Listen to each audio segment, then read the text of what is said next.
السلام علیکم ورحمۃ اللہ وبرکاتہ۔ محترم بھائیوں، عظمت صحابہ کرام کے عنوان سے ہم نے اپنی گفتگو کافی حد تک مکمل کی۔ آخر میں کچھ باتیں عرض کرنا چاہوں گا۔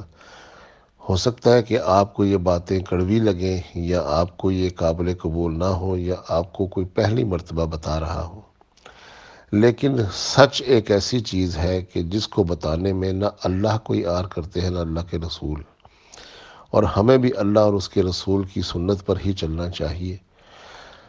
جو لوگ یہ سمجھتے ہیں نا کہ صحابی کا لفظ ساتھ لگ گیا تو اب ان کے اوپر شریعت کی قلم اٹھ چکی ہے، اب وہ سارے کے سارے بس جنتوں میں داخل بھی ہو چکے ہیں، وہ جو مرضی کریں ان کے اوپر اب جنت ہی جنت ہے۔ یہ عقیدہ بہت غلط لوگوں نے گھڑ لیا ہے۔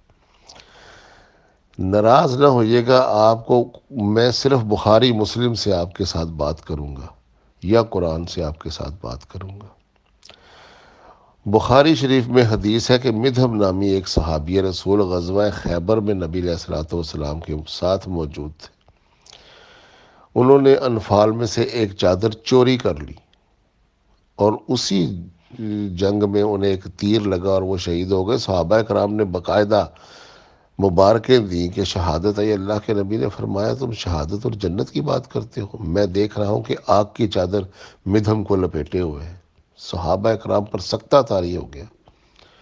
فرمایا اس نے ایک چادر چوری کر لی تھی۔ یہ بخاری سنا رہا ہوں، حدیث لگا دی جائے گی آپ کو۔ پھر اسی مسلم شریف میں ہے کہ ایک صحابی رسول تھا، وہ جنگ کر رہا تھا، اللہ کے نبی نے دیکھ کر اس کو کہا یہ جہنمی ہے۔ صحابہ کرام پریشان، یا رسول اللہ صحابی ہے، جنگ میں مصروف ہے، جہاد کر رہا ہے۔ ہوا کچھ یوں کہ اس کو کچھ زخم لگے، زخموں کی تاب نہ لاتے ہوئے اس نے خودکشی کر لی، پیٹ پہ تلوار رکھ کے اوپر چھلانگ لگا دی۔ خودکشی کرنے والا تو آگ میں جائے گا۔ اب خودکشی کرنے سے انسان دائرہ اسلام سے تو نہیں نکل جاتا۔ صحابی تو وہ رہا، لیکن وہ آگ میں ہے۔ تیسری بات آپ کو بتا دیتا ہوں، نبی علیہ الصلوۃ والسلام ایک جگہ سے گزرے، وہاں پر قبر میں عذاب ہو رہا تھا۔ آپ علیہ الصلوۃ والسلام وہاں رکے، دعا فرمائی، اور قبر کے اوپر ایک پودا لگایا اور فرمایا کہ میری دعا کرنے سے اس کا عذاب ٹل گیا۔ اب نبی علیہ الصلوۃ والسلام کی حیات مبارکہ میں وہ قبر بنی ہے تو وہ صحابی ہی ہوگا۔ غیر مسلم کے اوپر تو آپ نہ عذاب ڈالیں گے، اور نہ ہی اس کے اوپر سے عذاب ٹلتا ہے، اور نہ ہی نبیوں کو یہ حکم ہے کہ وہ کافروں کے اوپر سے، مرے ہوئے کافروں سے عذاب ڈالیں۔ تو مسلمان ہی کی قبر تھی نا۔ اسی طرح میرے بھائیوں، قرآن پاک میں بھی اللہ رب العزت فرماتے ہیں اے رسول، مدینہ اور اس کے اطراف میں ماہر منافق ہے، مرض النفاق لا تعلمہم نحن عالمہم، آپ بھی نہیں جانتے نبی ہوتے ہوئے، ہم جانتے ہیں کتنے ماہر منافق ہیں۔ باقاعدہ نبی علیہ الصلوۃ والسلام کی وفات کے بعد کئی صحابہ کرام جو تھے نا وہ مرتد بھی ہو گئے، اور کئیوں نے منکرین زکوٰۃ ہو گئے، ان سے جنگ کرنا پڑی۔ خود نبی علیہ الصلوۃ والسلام کی حیات مبارکہ میں یہ میں بات جو آپ کو بتانے جا رہا ہوں، ولید ابن عقبہ صحابی رسول ہے۔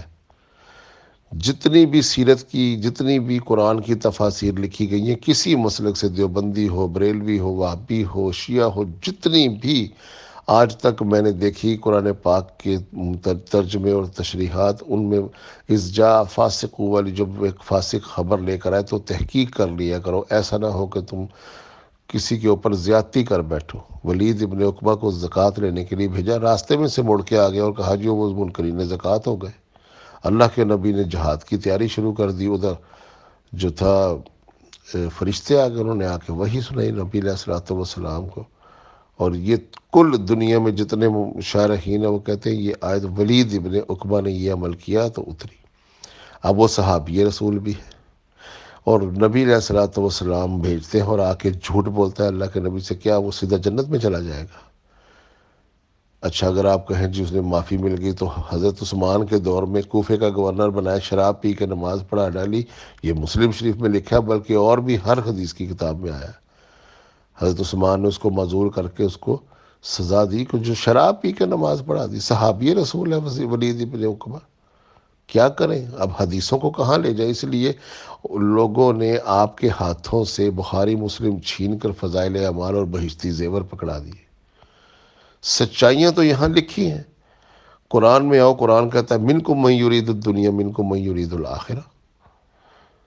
قرآن میں تو صحابہ کرام کے جو بارے میں رضی اللہ عنہم ورضوا عنہ، وہ تو بہت تھوڑی سی جماعت ہے، اور اس میں بھی اللہ تعالیٰ قید لگاتا ہے اگر وہ اس پر قائم رکھیں، ذالک من خشی ربہ یبایعون تحت الشجرہ کالسابقون الاولون والذین اتبعوہم بإحسان۔ یہ ساری شرائط اور قیود اللہ تعالیٰ لگاتے ہیں، تو پھر اللہ تعالیٰ اپنی رضاعت کا اعلان کرتے ہیں۔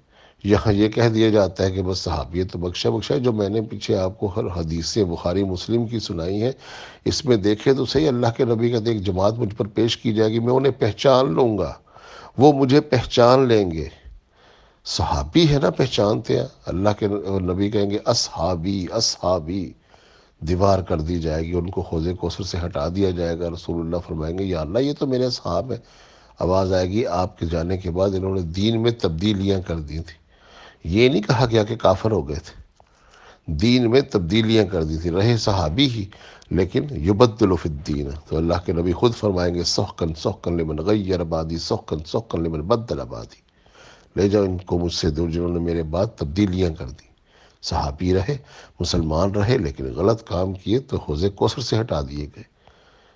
یہ ساری حدیثیں بخاری اور مسلم کی سنائی ہیں ابھی آپ کو، اور قرآن سنایا ہے۔ تو خدا را صحابہ کرام میں اچھے سے اچھے لوگ بھی ہیں، لیکن یہ عقیدہ فاسدانہ ہے کہ سارے کے سارے بخشے بخشائے جنت میں چلے گئے۔ محاسبے سے پاک انبیاء کرام ہیں، باقی ہر نفس کا محاسبہ ہوگا، اچھے کی اچھی سزا، برے کی بری جزا، ہر چیز ملے گی۔ السلام علیکم ورحمۃ اللہ۔